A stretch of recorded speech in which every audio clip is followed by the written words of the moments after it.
درود دوستان عزیز، بریم برای ادامه سنباده کاریمون. الان میبینید که تکون میخوره. دو طرفش رو بستم، خیلی راحت‌تر شد سنباده بزنیم. ولی اگه چوبا رو همون 2 متری مثل ویدیو قبلی یا دیروز سنباده میزدم راحت‌تر بود.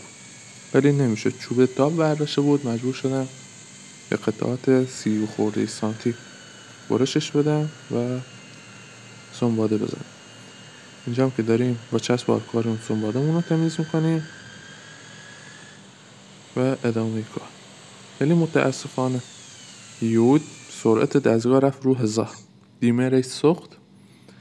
تقریبا یه کار 3 میلیون خورده‌ای باید مجانی درست بشه، یعنی کل سودش میره برای اون کار.